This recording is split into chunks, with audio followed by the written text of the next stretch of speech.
Hello! Another day, another book review. This is actually another one I got in a subscription box. I believe this was Illumicrate. And I enjoyed this one so much. It's called WaterMoon by Samantha Soto Yambo. I hope I pronounced that correctly. I'm so sorry if I didn't. The edition was stunning, but that's a given. I really enjoyed this book because, how do I put this? The Studio Ghibli vibes are strong with this one. Like if, I don't know, something like Spirited Away, you know, that kind of vibe, if that were a book, it would be this. So it's a fantasy kind of situation. It's sort of, it makes me have like real world and then fantasy and sort of collides and we switch between things. And first of all, the setting is really cool because I feel like it's rather different from the usual fantasy books that we get, if that makes sense. As I say, it's very Studio Ghibli, so it is set in Japan, which I'm just thinking about this, like, can I think of any fantasy books that I like ever picked up that are, you know, taking place in Japan? No. So I feel like, first of all, even to begin with, if we discard the fantasy part, just the setting, the real world part that takes place in Japan is already really cool to me because it makes for a very nice change also in terms of, you know, subscription box books. I don't think I've ever gotten any book with a setting like that. And then we have this really cool fantasy world that we dive into that is so magical, just so creative. My brain just constantly keeps circling back to Studio Ghibli with this. I feel like the images it conjures in my head, reading this book conjures in my head, really is reminiscent of the images you see in Studio Ghibli works. So it might just partially be because it's both, you know, sort of Japanese, inspired Japanese lore, inspired to some degree.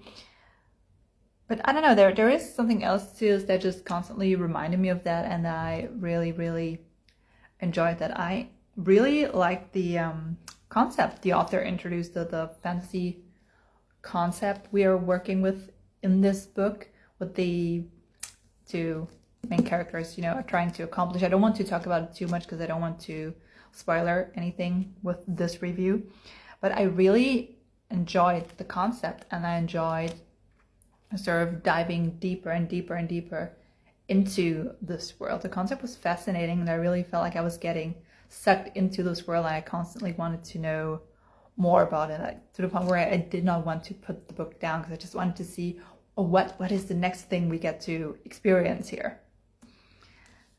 I will say though that I feel like there were some flaws in the logic.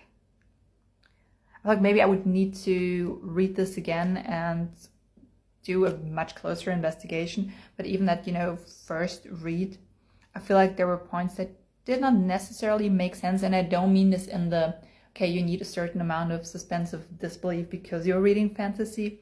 But even within the established logic of the fantasy world we have in this book, some things were not quite, you know, quite panning out the way things were previously laid out. That's what it felt like to me.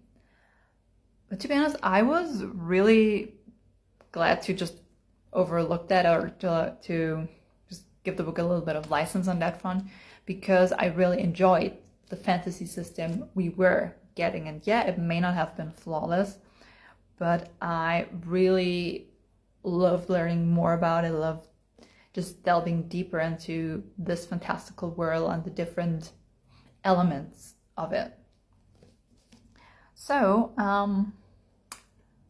I think to sum this up, WaterMoon is a really cool story that incorporates lots of different elements, from family to destiny to just finding your own way, things like that. And it combines real world with loads of fantastical elements, and it does so pretty well, I would say.